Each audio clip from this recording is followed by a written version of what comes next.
What if I told you that the universe runs on math? Not just equations on paper, but actual patterns hidden in music, nature, even your body. This idea goes back more than 2000 years to a man who believed numbers held divine secrets. His name? Pythagoras. Most people remember him for a simple formula about triangles, but the truth is, his story is a wild mix of genius, mystery, and ancient philosophy. And it all starts with a question: can the universe be explained by math alone?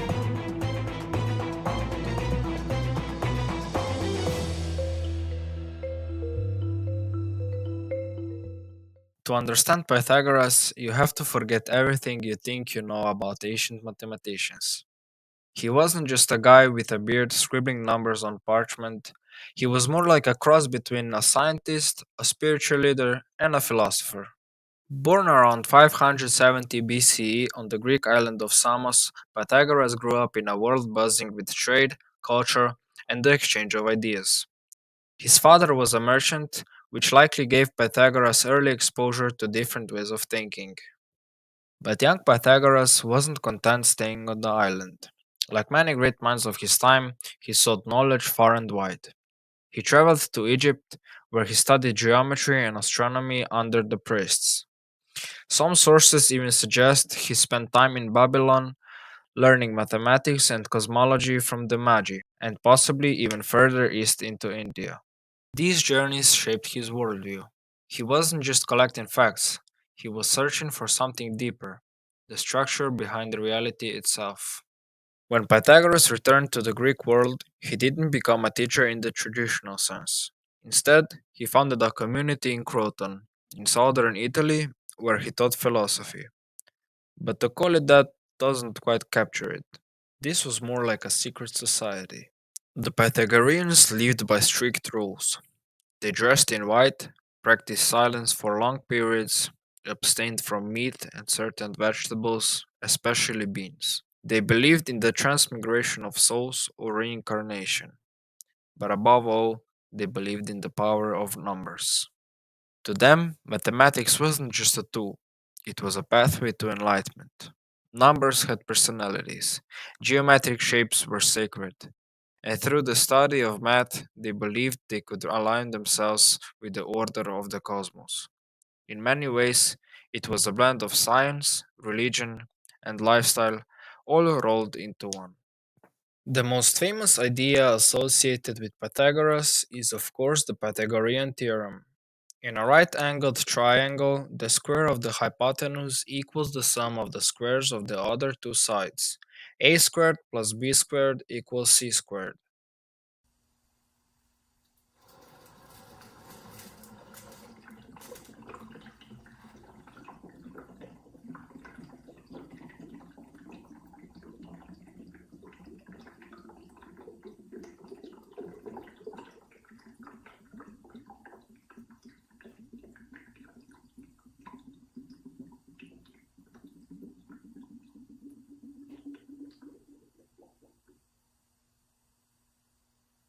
But here's the catch. There's strong evidence that the Babylonians knew this relationship over 1,000 years earlier.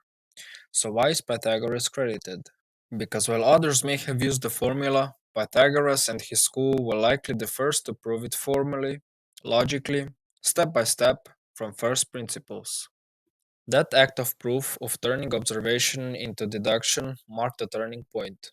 It transformed mathematics from a set of practical tricks into a systematic science. And that shift is what made all the difference. Pythagoras also noticed something that most people miss: the hidden math in sound. He discovered that when you pluck strings of different lengths, the ones that produce harmonious tones do so in simple ratios.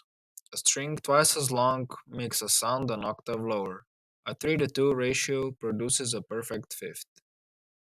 From this he made a leap. Maybe everything in the universe works this way. Maybe there are unseen harmonies, mathematical relationships that govern the movements of stars and planets. This idea became known as the harmony of the spheres. There's no evidence he could hear the planets, of course, but conceptually this was revolutionary. He proposed that the cosmos isn't chaotic, It's ordered, beautiful, and governed by math. And that's a core idea that still resonates with modern physics today. For the Pythagoreans, numbers weren't just for measuring, they were very essence of reality. They revered the number 10 as the most perfect number. Why? Because it's the sum of the first four numbers. 1 plus 2 plus 3 plus 4 equals 10. This triangular number represented the harmony and completeness.